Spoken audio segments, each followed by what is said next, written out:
Well, Miss Crawford, Joan, since I've seen so much of you. Please, Will. In the few weeks that you've been in England.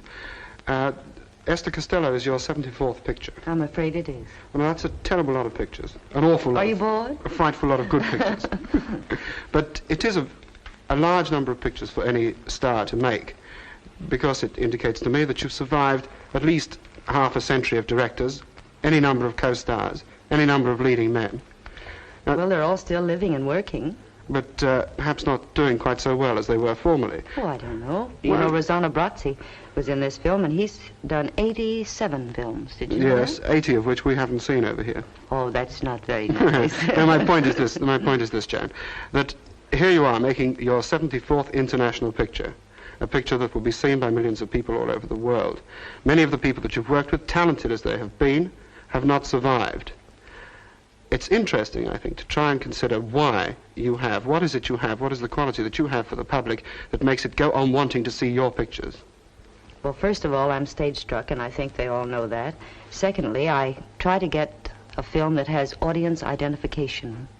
Now, stars like yourself, Joan, are what the public wants, and stars are what sell pictures, in spite of the nice stars who tell writers that scripts sell pictures. I tell you, as a nice writer, that it's the star who sells it. I've done a few stinkers.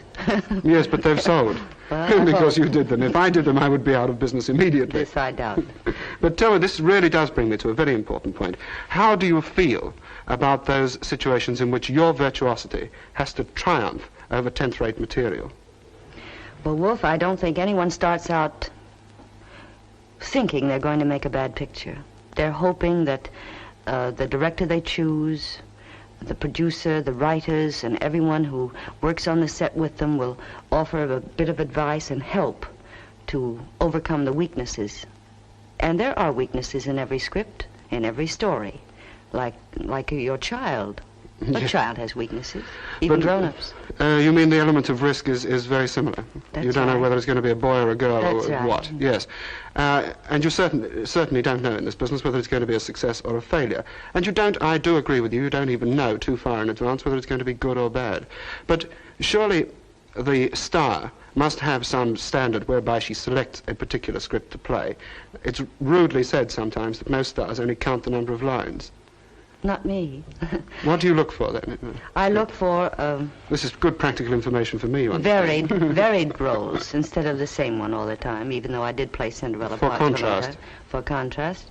And there's a very interesting thing about that I've discovered, that you cast your director as carefully as you cast the star. Well, that is... Comedy, you cast a man Yes. who is great at direction. Well, that is so true, and I have noticed watching you work today how closely you work with Mr. David Miller, who's directing Esther Costello. But a great director once admitted to me that he believed that no director, no matter how great, no star how wonderful, had more than 2 or 3 really great films in them. Not at all, Wolf. Would you like me to cite a few? Well, please do. Mr. Cecil DeMille, Mr. William Wilder, Mr. William Wyler, George Stevens, George Cukor. I'm in a rut with 2 Williams and 2 Georges, aren't I? It's a successful rut. Shall I go on? Well, I'd like to go on but we don't really have time, and it's a very long, argumentative subject. Let me ask you something very personal.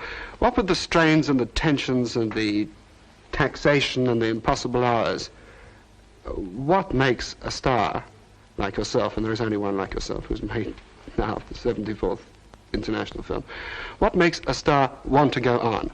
I mean, surely the danger of having a success and the difficulty of following it, the endless enmity that surrounds success in our business, is this worth going on with? Do you know what I mean? Oh, yes, indeed, every minute of it.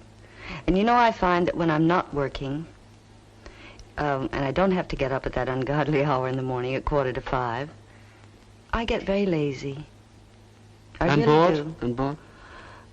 Well, no, restless. Joan, I hear a rumor around that you're going to retire after this picture. Are you kidding? Who, me? Never.